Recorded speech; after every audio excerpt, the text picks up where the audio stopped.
J'ai commencé mon intervention tout à l'heure en paraphrasant Raffarin et en disant que la pente était raide et la route était glissante. Alors sur les points que nous voulions discuter aujourd'hui, je vous rappelle, de 15 points. Sur certains de ces points, nous avons des réponses. C'est le cas sur le chômage partiel, où l'État mettra 100 millions d'euros supplémentaires. C'est le cas également sur la création d'une banque nationale d'investissement, coordonnant mieux les travaux d'OSEO, du FSI, etc., pour booster le contrat de sécurisation professionnelle. Prolongation de l'allocation de fin de formation, renforcement des moyens du service public de l'emploi à hauteur de 1000 emplois. Le président de la République a également annoncé un effort à préciser sur le logement et la taxe sur les transactions financières. Sur les autres points, et les deux points clés qui étaient présentés comme des points clés, à savoir, il n'a pas évoqué le terme de TVA sociale, mais à savoir l'allègement du coût du travail. Pas de proposition claire faite de la part du président de la République. Il y aura des annonces vraisemblablement dans les jours à venir. J'ai rappelé quelle était notre opposition pour des raisons économiques et pour des raisons sociales à ce projet. On avait mis un échange tous les deux sur la comparaison du coût du travail et notre désaccord, comparaison du coût du travail entre l'Allemagne et la France. Sur les accords compétitivité-emploi, qui sont également le principe sur la table, même si rien n'est à rater, j'ai rappelé également les raisons de notre désaccord. Donc je crois que maintenant, il va falloir attendre les interventions du président de la République d'ici la fin du mois. Merci.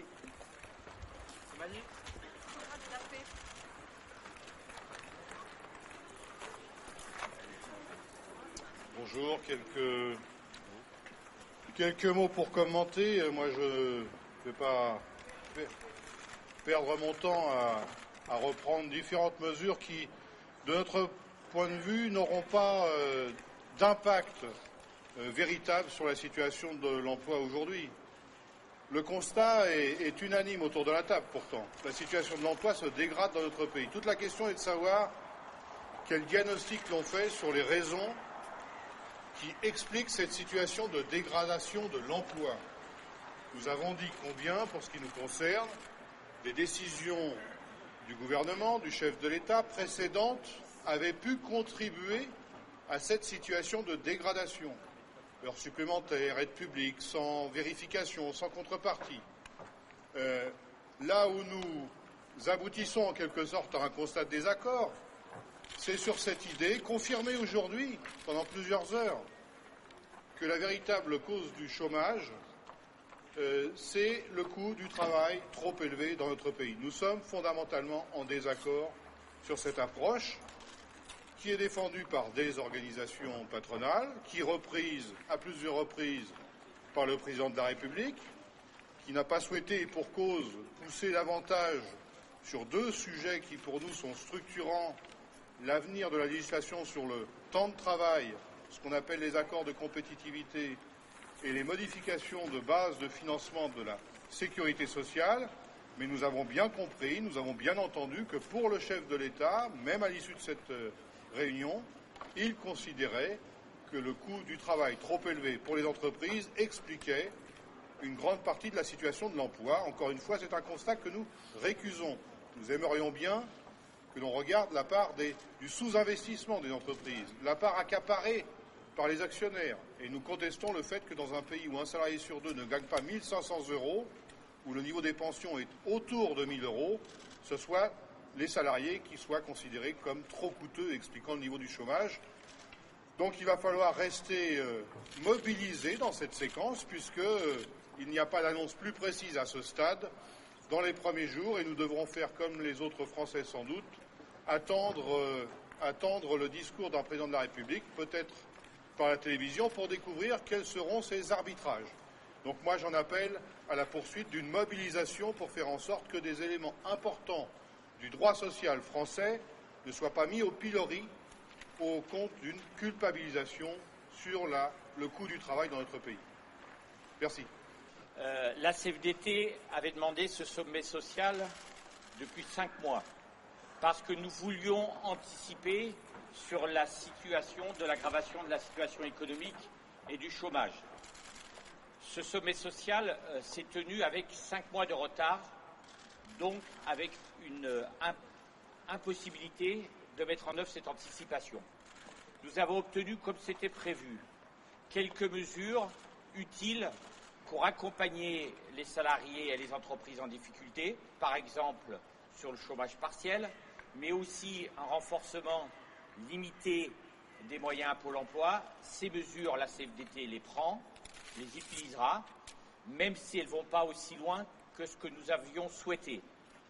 Par contre, nous avons un flou sur le financement de ces mesures, en particulier la demande de financer une partie de ces mesures sur les fonds du paritarisme, assurance chômage, formation professionnelle, ce qui nous pose un problème. Et enfin, nous avons un flou total sur les futures décisions du gouvernement, sur le problème du financement de la protection sociale, le problème des accords compétitivité emploi. Et je tiens à répéter, et je l'ai dit plusieurs fois, la CFDT a fait des propositions sur ces deux sujets, des propositions qui protègent les salariés, les propositions qui protègent le pouvoir d'achat. Elle n'acceptera pas une hausse de la TVA qui n'aura rien de social, qui ne sera qu'une baisse du pouvoir d'achat. Nous sommes prêts à se mettre autour d'une table pour réfléchir dans le temps sur le financement de la protection sociale et la compétitivité des entreprises, mais ça ne peut pas se faire d'une façon précipitée qui risque de mettre en difficulté à moyen terme toute l'évolution de ces financements et de la compétitivité des entreprises. Donc voilà, je résume. Sur les mesures emploi, il y a des choses. Malheureusement, on ne va pas aussi loin de ce qu'il faut faire, donc la CFDT continuera à essayer de les améliorer dans les rencontres futures. Sur les autres sujets, un flou, mais une mise en garde sur la TVA sociale. Je vous remercie.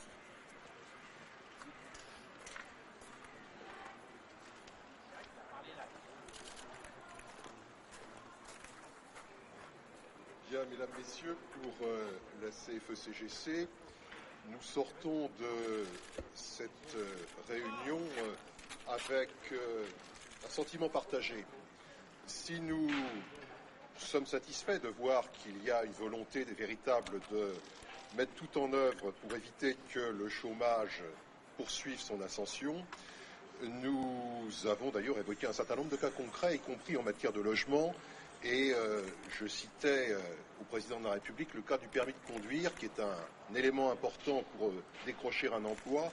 On constate qu'il y a des départements où les délais de convocation sont anormalement longs.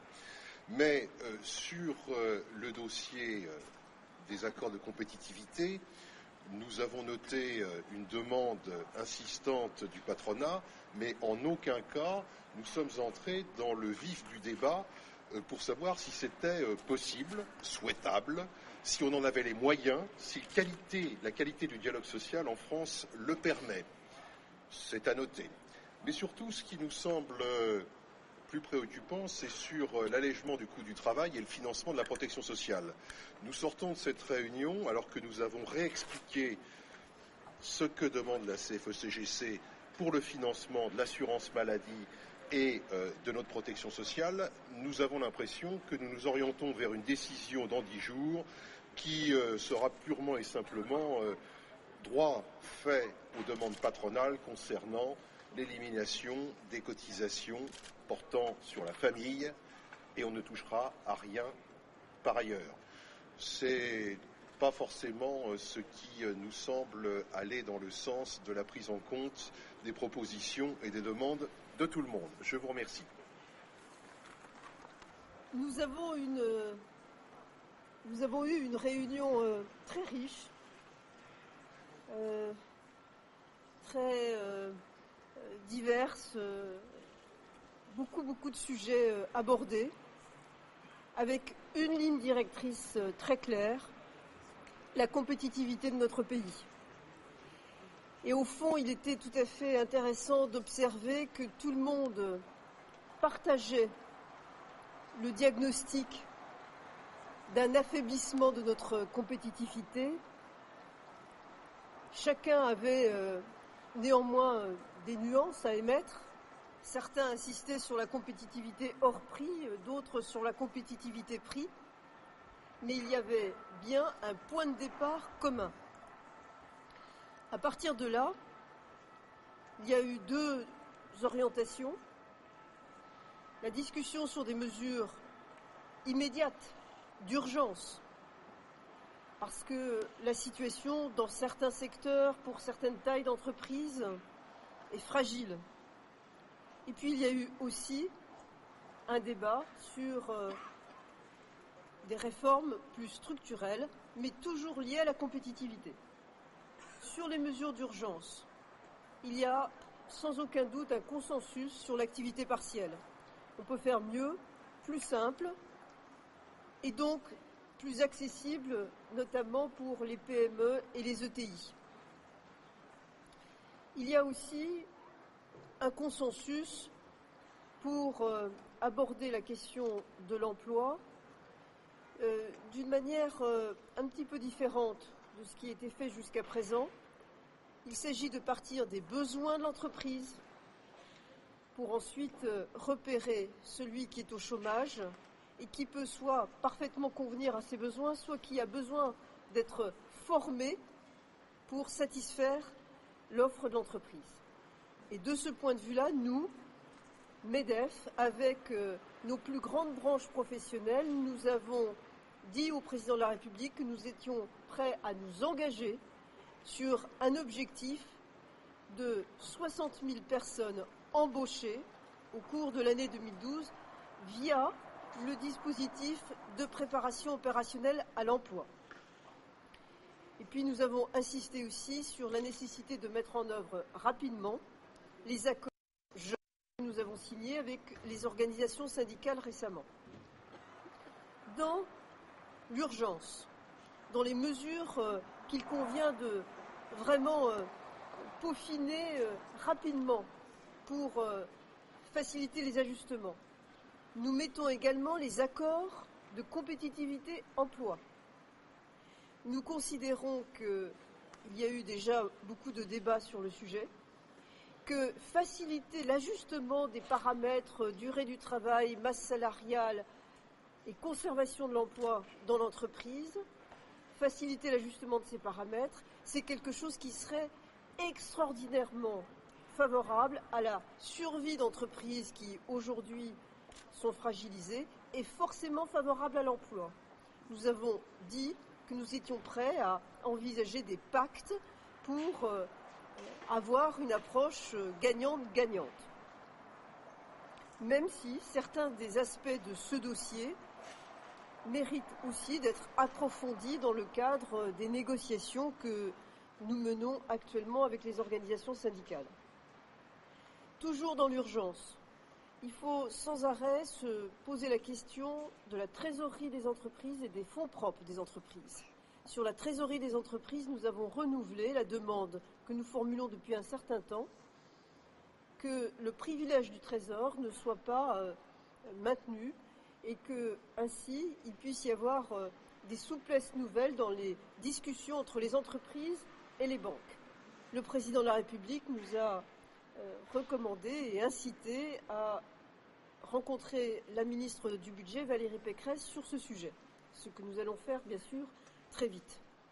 Sur les fonds propres des entreprises également, nous disons, Oseo c'est formidable, ça marche très bien, il faut que le FSI se comporte aussi d'une manière adaptée, notamment pour les besoins du tissu industriel, de nos PME de l'industrie, notamment nos PME patrimoniales.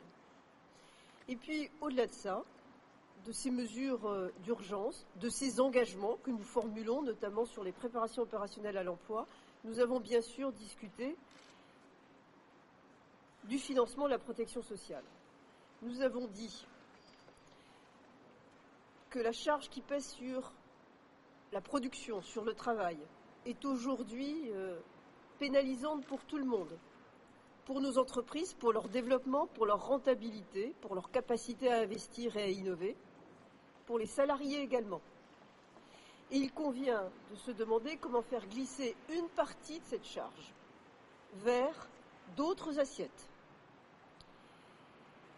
Nous pensons qu'il faut faire glisser notamment tout ce qui concerne le financement de la famille. Nous avons dit au président de la République qu'il y a plusieurs scénarios possibles. Il y a un scénario qui consiste à faire glisser plutôt une partie des charges et des cotisations famille que paye l'employeur vers la TVA.